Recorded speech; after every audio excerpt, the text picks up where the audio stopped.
What's the craziest Christmas food fact you've ever heard? Would you believe me if I told you people celebrate the holidays with fermented shark meat, fried chicken, or even flaming puddings?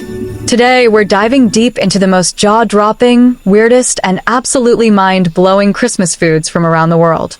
You're not going to believe some of these.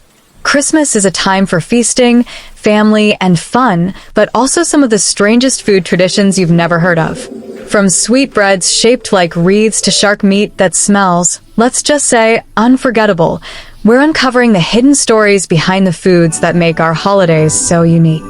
Get ready to laugh, gasp, and maybe even get hungry or grossed out. Now, here's the thing. Most of us assume Christmas foods all come from Europe, right? Turkey, mince pies, fruitcake, classic British stuff. But the truth might surprise you. For example, turkey, which feels so quintessentially British, actually came from the Americas, and yes, it was popularized in the UK thanks to a famous novel, not centuries of British tradition. And fruitcakes. They weren't just your grandma's dense dessert. They were originally made with exotic nuts and expensive spices, making them a luxury item. Even Christmas puddings, with that iconic flaming brandy sauce, have been evolving since medieval times. The point is, there's more to Christmas food than meets the eye, and some of these origins are seriously wild. Let's dive into some truly fascinating Christmas food facts. In Japan, forget the roast turkey or ham.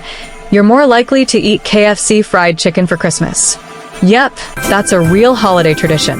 It all started in the 1970s when a marketing campaign convinced Japanese families that fried chicken was the ultimate Christmas meal. Today, millions line up at KFC every December to get their holiday chicken fix.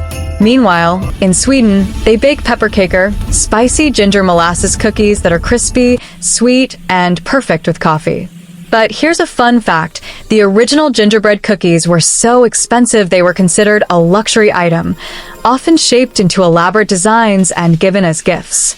And if you think that's quirky, Mexico has a Christmas bread called rosca de reyes, shaped like a giant wreath, topped with nuts and dried fruits, and hiding a tiny figurine inside. Whoever finds the figurine is supposed to host the next party or provide tamales. Imagine the anticipation at dessert time. Over in Germany, Christmas Stollen is a must-have, a buttery bread stuffed with dried fruits and marzipan that's practically a celebration in itself. But did you know that Stollen used to be made without butter? Bakers had to get special permission from the church to use it. And speaking of buttery desserts, in Italy, panettone is the classic Christmas cake. Tall, fluffy, filled with candied fruits. Its story goes back to a poor Milanese boy named Tony, who created the cake as a festive treat so special it became a national sensation. But hold on to your hats, because here comes one of the craziest Christmas food facts ever.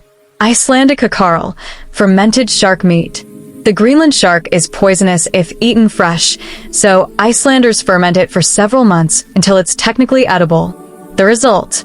A pungent, chewy, unforgettable dish that definitely separates the brave from the faint of heart.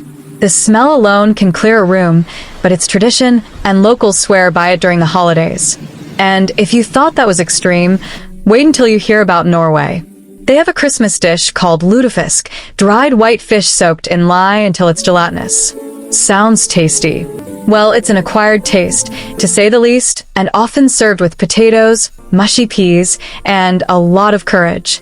In the Philippines, they have bibingka, a rice cake cooked in clay pots lined with banana leaves, often topped with salted egg and cheese. And during Christmas, towns compete to make the biggest, most delicious bibingka. Imagine a cake so big you need a forklift to move it. Meanwhile, in Puerto Rico, families enjoy pastels, a dough made from green bananas stuffed with meat, wrapped in banana leaves, and boiled. Basically tamales' tropical cousin. Making them is a family affair that can take all day, so Christmas morning is also a workout session. Back in Europe, in Austria, there's the Christstollen again, but in Switzerland, they have Gugelhof, a sweet yeast cake often baked in a bundt pan and dusted with powdered sugar. The shape is said to resemble a crown, symbolizing the three kings, and no Christmas table is complete without it. And speaking of crowns, in Greece, families make vassilopita, a cake with a hidden coin inside. Whoever finds the coin is said to have good luck all year. Imagine the suspense cutting into your holiday cake. Even savory foods can get quirky. In Poland, the traditional Christmas Eve dinner, Wigilia, includes 12 meatless dishes, sometimes featuring carp, herring, and beet soup. Carp is often kept alive in the bathtub until Christmas Eve. Yes, that's a real tradition, so it's as fresh as possible. Meanwhile, in England, mince pies weren't originally sweet. They were meat pies flavored with fruit and spices. And Christmas pudding, which we now flambe with brandy, was originally a savory porridge called frumenty, eaten by peasants centuries ago. But coming back to the extremes, Iceland's hákarl really takes the cake, or should I say, takes the shark.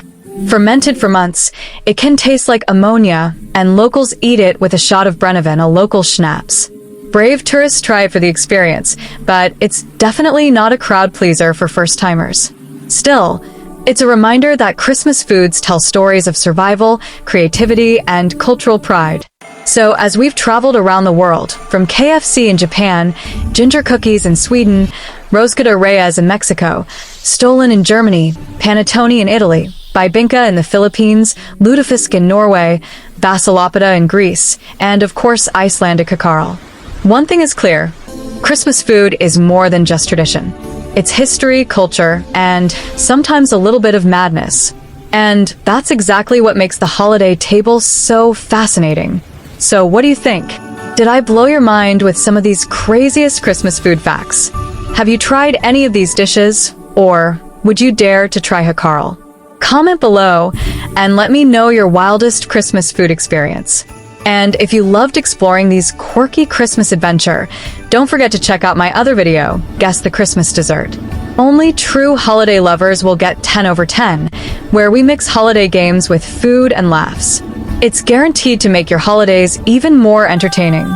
And before you go, thank you so much for hanging out with me today. You're the real holiday MVP.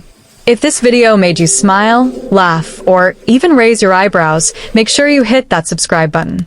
Give this video a like, share it with someone who loves Christmas chaos, and let's keep spreading the holiday fun together. I appreciate you more than a perfectly baked panettone. See you in the next delicious adventure.